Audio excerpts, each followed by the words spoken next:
Muy buenas a todos, aquí Adolfo Ruiz Calleja en un nuevo podcast del blog numismático. En este caso vamos a hablar de las monedas de sentencia de muerte. Así de duro empieza el año 2025 en los podcasts del blog numismático. Esto lo hago por una propuesta que me hizo Silvestre Aiolio Pavlovsky, un joven coleccionista argentino que pues ha escrito junto conmigo un artículo donde hablamos de justamente estas monedas o unas monedas que generaron sentencias de muerte. Estamos hablando de unas piezas de la Rusia revolucionaria o postrevolucionaria, ¿no? En estos primeros momentos de la época de Stalin. Unos momentos muy duros pues, para Rusia y para el mundo entero.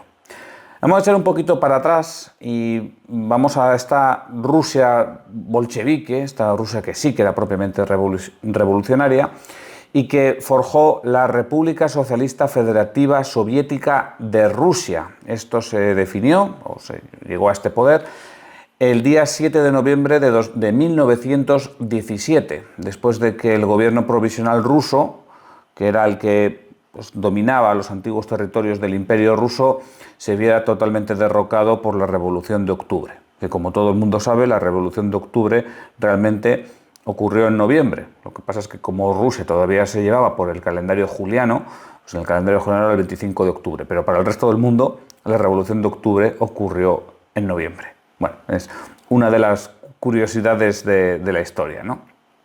Bueno, esta historia es muy compleja, ya sabéis, ¿no?, que después de este golpe de Estado, de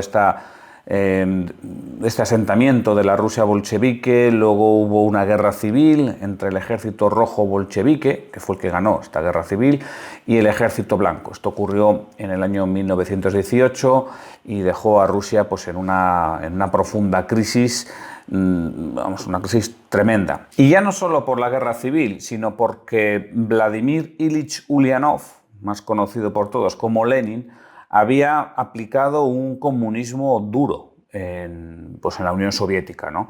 Era realmente un comunismo que dicen los teóricos que es el único comunismo puro, digamos esencialmente comunista, que se ha aplicado durante toda la historia de la humanidad. O sea, en ningún otro momento, en ningún otro lugar se ha aplicado un comunismo tan puro como durante la Guerra Civil Rusa.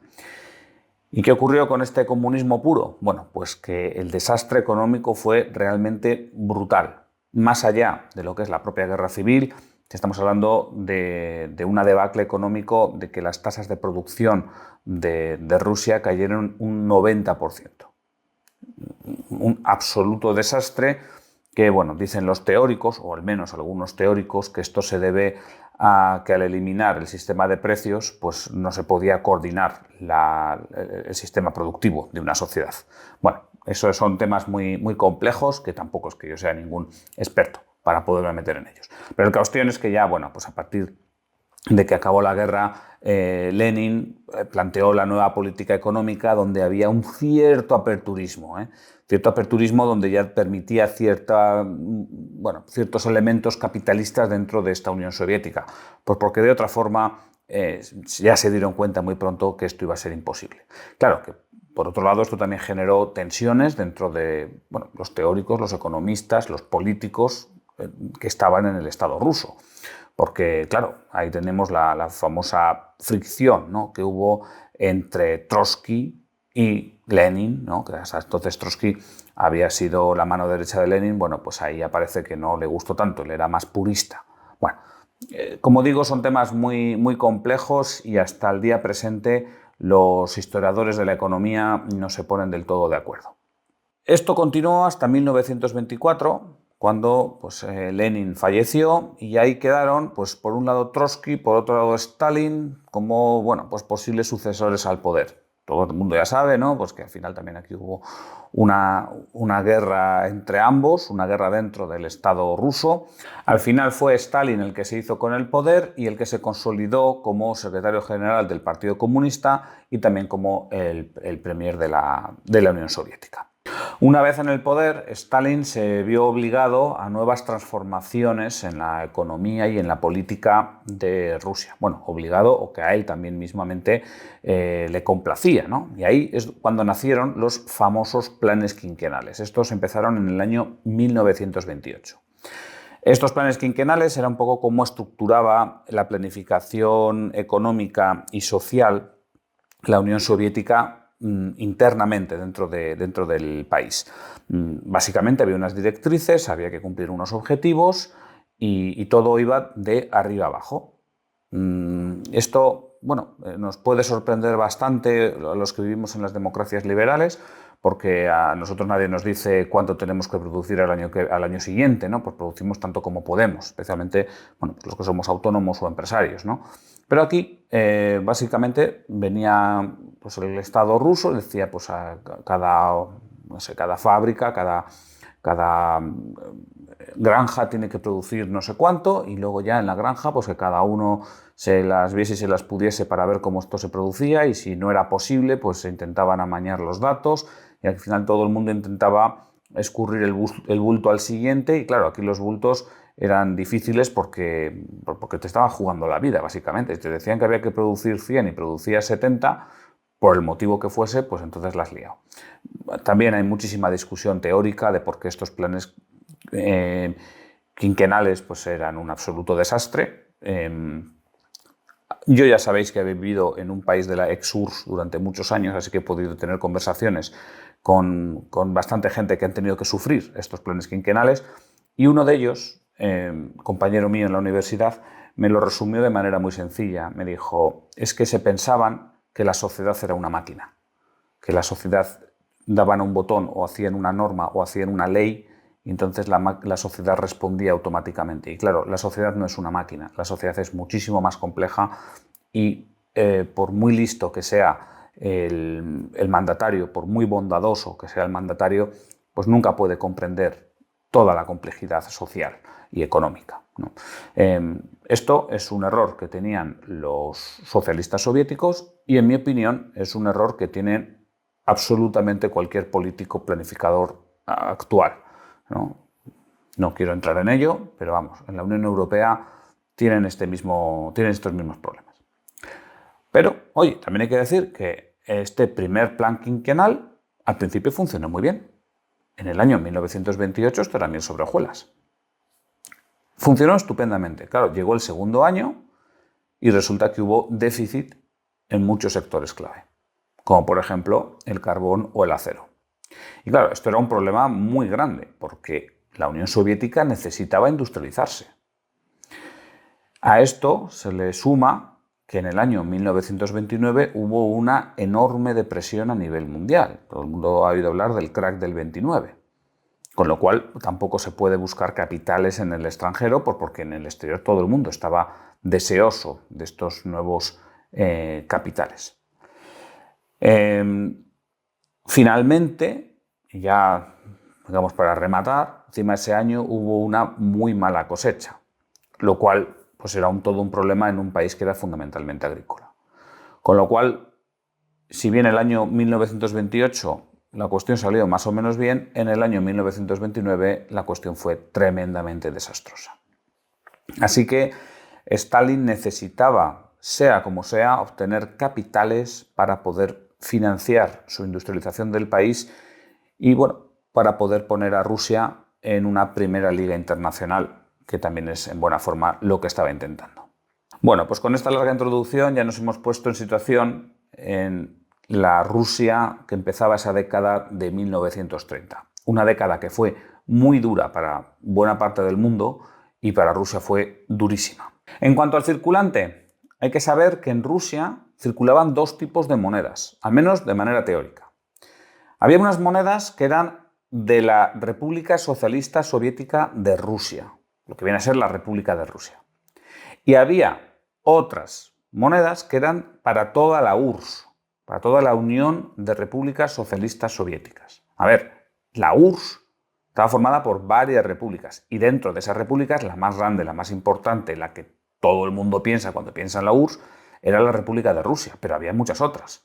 Estaba Ucrania, Bielorrusia, Uzbekistán, Turkmenistán, Kirguistán, Armenia, Georgia, etcétera, etcétera.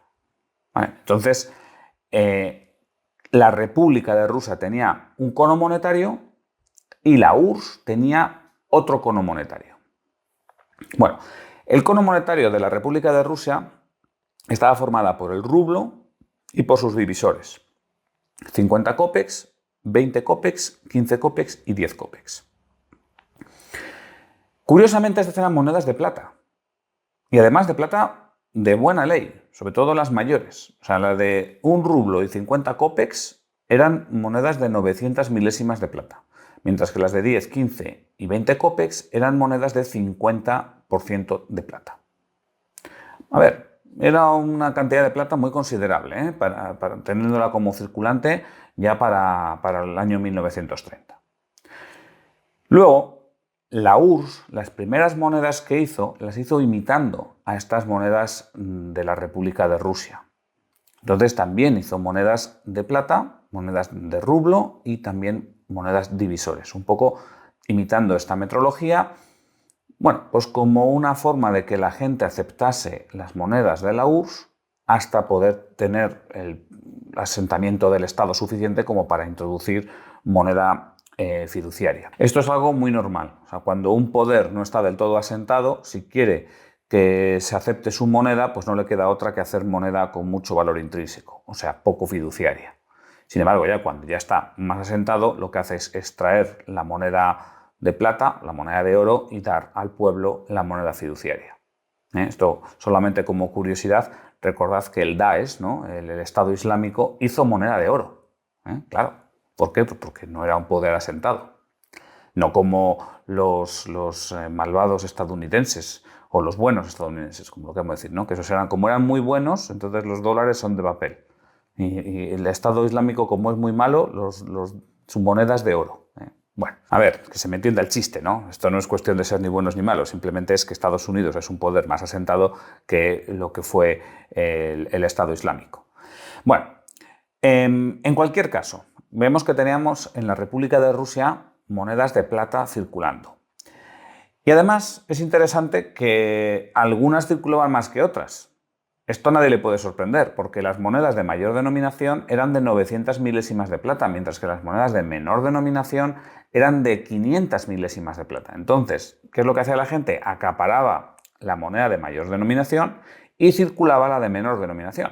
O sea, hombre, siempre prefieres guardar la moneda que tenga una plata más pura y utilizar para pagos la moneda de menor plata. Esto es pues, la famosísima ley de Gresham en estado puro. Así que parece ser que a partir de 1927 lo que son las monedas de 50 kopecks y de un rublo no se veían mucho por la circulación. Y en estas estaban cuando Stalin necesitaba en 1930 recibir capital para industrializar el país. Entonces, claro, dijo, vamos a ver, si aquí la gente está utilizando plata como monedas, vamos a recoger todas estas monedas, les damos chapitas de metales que no sean nobles y con estas monedas, pues oye, esto es plata que podemos vender en el mercado internacional. Así que en el año 1931 Stalin sacó un nuevo cono monetario que ya eran todo monedas en metales no nobles y ordenó que se recogiesen todas las monedas. Claro, no es tan fácil ordenarlo como ejecutarlo. Y esto de nuevo es lo que no entienden los políticos y no entendía Stalin. Bueno, y si lo entendía le daba un poco igual. O sea, no es lo mismo que tú quieras que la gente automáticamente entregue su plata para recibir aluminio para que la gente lo haga. O sea, de nuevo, la ley de Gresham te dice que no, que lo que va a hacer todos los rusos va a ser acaparar esas monedas de plata. E incluso si se lo prohíbes demasiado, las fundirán en su casa. Cualquier cosa antes que entregar plata para recibir chapitas de aluminio o de latón, ¿no? o de bronce. Pero a Stalin todo eso le daba exactamente lo mismo. Él simplemente quería recoger la plata y si resulta que la sociedad no entrega su plata, bueno, pues aplicamos la violencia para que la sociedad lo entregue. Entonces, de nuevo, aquí la norma iba de arriba abajo. El Estado ruso dijo que, oye, hay que recibir toda esta plata hay que recogerla y todo ese peso cayó en los trabajadores financieros. Cada uno de estos trabajadores financieros tenía que recoger pues, la cantidad de plata que tuviese que recoger. No sé exactamente, pero las penas por no ser capaces de recoger esta plata, por no actuar de manera diligente, eran muy duras. Tan duras que había sentencias de muerte. A ver, tampoco es que nos tengamos que llevar las manos a la cabeza con esto que estoy diciendo. Daros cuenta que en estos mismos años es cuando se hizo el famoso Holodomor en Ucrania, ¿no? La recolecta obligada de prácticamente toda la cosecha de trigo en Ucrania, que generó una hambruna en la que murieron 1,5 millones de personas. Esto se está discutiendo si era un genocidio o no era un genocidio. Pero en cualquier caso, este holodomor numismático, vamos a decirlo así, no es más que, bueno, pues eso, una recogida forzosa con penas de muerte, pero a mucha menor escala que lo que ocurre en Ucrania. Aquí hay unas cartas escritas por Stalin a Molotov, ¿no? A su famoso ministro de Defensa. Y además de ser el ministro de Defensa, era uno de los aliados más cercanos que tenía Stalin. Y ahí, en esas cartas, se anunciaban la purga contra personal del Ministerio de Finanzas. Porque, bueno, pues consideraban que eran saboteadores, eran gente que estaban intentando sabotear esta recogida de plata. Y no es que fuesen saboteadores, simplemente no podían recoger la plata porque la gente no iba a querer entregársela. Pero bueno, eso de poco sirvió para alguno de ellos. Uno fue Iván Nikolaevich Zotov. Este hombre era un gerente de un banco local en Smolensk, y a él se le acusó de negligencia, de sabotaje internacional y nada, pues fue arrestado. Le sometieron a un juicio rápido donde el hombre pues no pudo ni defenderse y simplemente le ejecutaron. Así que ya veis, este pobre gerente de banco que estaba en un sitio perdido como es Smolensk y que simplemente no pudo recoger la plata que le habían ordenado que recogiese, pues tuvo que pagarlo con la vida. Hubo más casos, especialmente en comunidades rurales, alejadas del poder político. Porque claro, al final el que vive en la ciudad pues puede ver, o está más cerca del Estado, ¿no? Puede ver estas nuevas monedas circulando y demás. Pero claro, si nos ponemos en la piel de un campesino que está a miles de kilómetros de Moscú, que en la vida ha ido a Moscú y que siempre ha manejado plata de las pocas monedas que tenía y que probablemente esas monedas fuesen todo lo que él tenía, pues claro, tener que entregarlas para que le diesen unas chapitas que luego a lo mejor su vecino le estaba diciendo esto no vale nada, pues no era tan sencillo. Entonces, bueno, pues allí mandaron a estas comunidades rurales a algunos funcionarios para persuadirles, obligarles en cierta forma a entregar su plata. Y muchas veces estos funcionarios pues no pudieron persuadirles porque la gente de campo son de todo menos tontos. Y estos funcionarios tuvieron que pagar duras penas. Tal fue el caso de una mujer llamada María Petrovna Ivanova. Esta mujer pues fue enviada a un gulag simplemente porque le acusaron de colusión de elementos contrarrevolucionarios. Y bueno, pues eso, su único crimen fue que no fue capaz de persuadir, de engañar a estos campesinos. Y no solamente funcionarios pagaron durísimas penas, ¿no? También hubo ciudadanos comunes, pequeños comerciantes, que también se vieron abocados al desastre. En Leningrado se sabe de un comerciante que fue arrestado y fue condenado a 10 años de trabajos forzados por negarse a aceptar las monedas de cuproníquel como pago. Claro, él decía que esas monedas no tenían el mismo valor intrínseco que las monedas de plata y que él solo quería entregar su mercancía por monedas de plata. Y por hacer esto, pues le mandaron 10 años de trabajos forzados. Por supuesto que sería muy difícil que este pobre hombre sobreviviese a esos 10 años de trabajos forzados. Igual que sería muy difícil, prácticamente imposible, que María Petrovna Ivanova sobreviviese al gulag.